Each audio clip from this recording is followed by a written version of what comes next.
My name is Marietje Schaake. I'm a member of the European Parliament for the Dutch Social Liberal Party. And I'm very sorry I cannot join you today in Rio, because I would have really enjoyed the opportunity to catch up with many of you since the first Human Rights and Technology Conference in Silicon Valley. The omnipresence of internet today reminds me of the term Deus ex machina, or God from a machine, literally translated from Latin.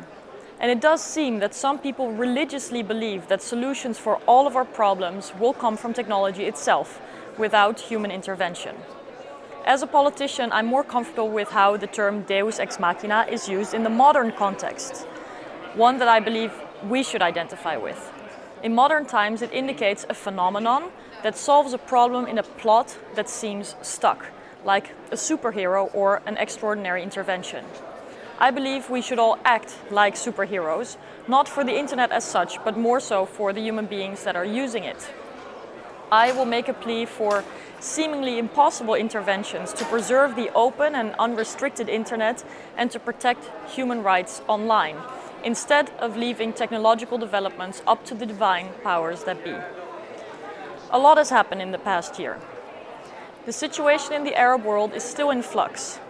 Where there was initial talk of the dubious terms like Twitter or Facebook revolutions, now Egyptians are in the process of electing a new president for the first time. Iran has continued building an electronic curtain, which eventually will cut off Iranians from the World Wide Web through the use of a halal internet approved by a higher being, apparently. The Iranian people challenge this in innovative technological ways, finding their own hard ways to stay connected. Some like to speak of the division between open and closed societies. But sadly, increasingly, lawmakers in the EU and the US are acting like an almighty, proposing websites should be blocked or direct messaging should be banned when riots break out. In areas where change came from people, from the bottom up, there are more hopeful signs. Global mass online movements were successful in shelving SOPA and PIPA in the United States, and I'm hopeful that a majority of my colleagues in the European Parliament will vote down the proposed ACTA treaty in July. But there is more work to be done. Too many people still see their human rights violated by the use of technologies, and new threats to the open internet are rapidly developing. I'll name 3 points of concern. Firstly, technological developments do not take place in a vacuum. The SOPA and PIPA bills, for instance, didn't have the subjects of fundamental rights as their starting point, but rather the protection of old business models. They sought to fight digital newcomers to the market.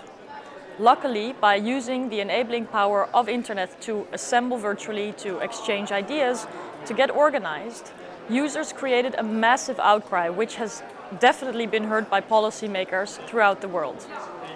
Yes, the internet is a great business opportunity, but it also brings a responsibility for companies to preserve the open nature of the net, to be transparent and accountable. Secondly, governance. When Brazil, together with India and South Africa, proposed a new UN committee dedicated to internet-related issues, a new area of global internet, politics kicked off. The plan to bring the internet under tighter intergovernmental control and eventually to regulate it would depart from the multi-stakeholder approach.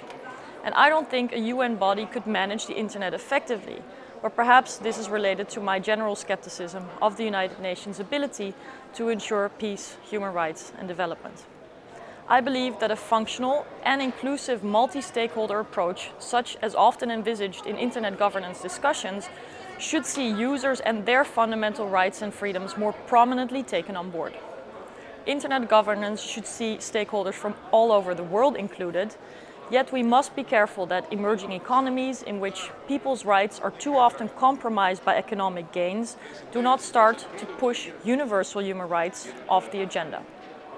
Thirdly, there is no clear distinction between open and closed societies as long as Western companies are making the technological systems that are used for the single use of violating human rights, full stop.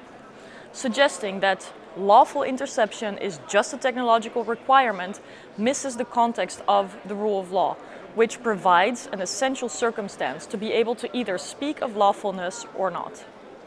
It's high time that companies and governments start working together more closely to prevent monitoring and censoring tools ending up in the hands of repressive governments and their collaborators. Digital arms trade has to stop, and transparency and accountability are needed. I see a multi-stakeholder coalition getting behind this point, which is great. When the EU regulates everything from the shape of fruits to the amount of chemicals in toys to the emission levels of CO2, then I would urge you all to get behind the strategic push for these regulations on digital arms exports. I often hear people from the tech community specifically plea against all forms of law or regulation, but sometimes human rights protection requires a clear set of rules and safeguards. These three major challenges cannot be left to the gods from the machines. Instead, we need multi-stakeholder coalitions to be the true players. Besides ad hoc ICT sanctions, such as the ones we accomplished vis-à-vis Syria and Iran, the EU has allocated a substantial amount of money to fund projects by NGOs focusing on digital freedoms and to help internet users to protect themselves in circumventing censorship and monitoring. Also, the European Commission has launched its own initiative to keep citizens connected to the internet, the No Disconnect strategy. So there are some developments leading in the right direction. I'm quite happy that I'm continuing work on the European Parliament's report, which will be a digital freedom strategy for the EU's foreign policy. I believe the EU has the opportunity and must take the lead in protecting digital freedoms globally.